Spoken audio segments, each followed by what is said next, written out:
আসসালামু আলাইকুম everyone, welcome to Rosy Kitchen. আমার আজকের রেসিপি টমেটো চাটনি।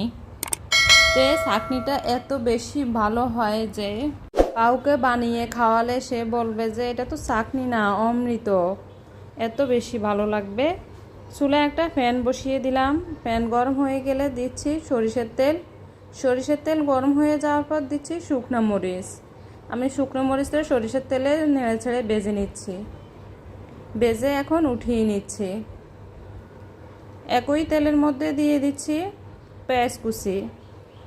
এই চাটনির মধ্যে পেঁয়াজ কুচিটা বেশি দিলে মজা হয়, তাই আমি পেঁয়াজ কুচির পরিমাণটা একটু বাড়িয়ে দিলাম।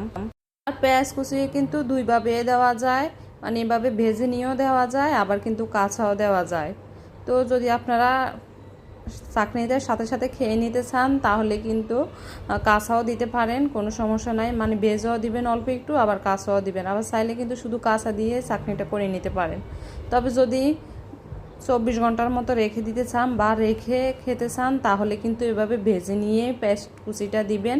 কারণ এটা যদি কাঁচা পেঁয়াজ কুচি দিয়ে করানো হয় তাহলে সাথে সাথে না খেলে কিছুক্ষণ রাখলে কিন্তু গন্ধ হয়ে যায়। তাই কিছুক্ষণ যদি রেখে দিতে চান তাহলে কিন্তু এভাবে ভেজে দিবেন পেঁয়াজ কুচি। আর পেঁয়াজ কুচি এভাবে ভেজে নিলে কিন্তু 24 ঘন্টা পর্যন্ত ভালো থাকে, নষ্ট হয় না। পেঁয়াজ কুচি নেড়ে ছেড়ে ভেজে এখন আমি উঠিয়ে একই তেলের মধ্যে দিয়ে দিচ্ছি টমেটো কুচি। টমেটোটা আমি পরিষ্কার করে ধুয়ে এরপরে একটা টমেটো পিস করে নিয়েছিলাম। আমি এখন টমেটো দিয়ে টমেটোর মধ্যে কিছু লবণ দিয়ে দিচ্ছি। লবণ দিয়ে আবারও নেড়ে ছেড়ে ভেজে নিচ্ছি। তো আপনারা যদি ননস্টিকের পাতিলের এভাবে করতে চান তাহলে কিন্তু স্টিলের কোনো চামচ বা খুন্তি দিয়ে করবেন না। আমার এটা অনেক পুরানো হয়ে গেছে, এমনিতেই নষ্ট হয়ে গেছে, তাই আমি স্টিলের গুঁড়া দিয়ে করি, কোনো সমস্যা নেই। এটা তো নষ্ট হয়ে গেছে, আর কি নষ্ট হবে। তাই আপনাদের যদি নতুন হয় তাহলে কিন্তু স্টিলের চামচ বা খুন্তি ইউজ করবেন না, এতে করে ননস্টিকের পাতিল তাড়াতাড়ি নষ্ট হয়ে যায়। এর একটা টিপস আপনাদেরকে বলে দিলাম, যাদের জানা নেই তাদের জন্য কাজে দিবে। আমি টমেটোটা চামচের সাহায্যে একটু ভেঙে দিচ্ছি, যখন সিদ্ধ হয়ে আসছিল তখন। এই যে আমি চামচের সাহায্যে একটু ভেঙে দিচ্ছি। এখন দিয়ে দিচ্ছি শুকনো মরিচ। আমি যে টেলে নিয়েছিলাম ওটা হাত দিয়ে ভেঙে নিয়েছি, ওটাই দিয়ে দিচ্ছি।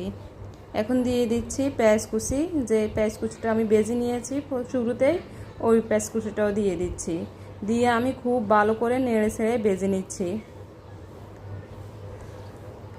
খুব ভালো করে নেড়ে ছেড়ে ভেজে নিতে হবে, কারণ ভালো করে নেড়ে ছেড়ে যদি মিক্স না করা হয় তাহলে একটার সাথে একটা মিশবে না, আর খেতেও ভালো লাগবে না। আমি লবণটা চেক করে দেখেছিলাম, লবণ কম হয়েছিল, তাই আর একটু লবণ দিয়ে আমি আবারও নেড়ে ছেড়ে মিক্স করে নিচ্ছি। এখন আবারও খেয়ে চেক করে দেখলাম যে লবণ ঠিকঠাক হয়েছে, তাই চুলাটা অফ করে দিয়ে এখন অল্প কিছুটা আবারও সরিষার তেল দিয়ে দিচ্ছি, কাঁচা সরিষার তেল। এতে করে চাটনিটা আরও কিছু খেতে ভালো লাগবে। সাজানোর জন্য আমি খাওয়ার আগে কিন্তু এই কাঁচা পেস্টটা একটু সাজানোর জন্য দিয়ে দিচ্ছি। যে চাটনিটা রেডি হয়ে গেছে। ভালো থাকবেন, অনেক বেশি সুস্থ থাকবেন। আল্লাহ হাফেজ।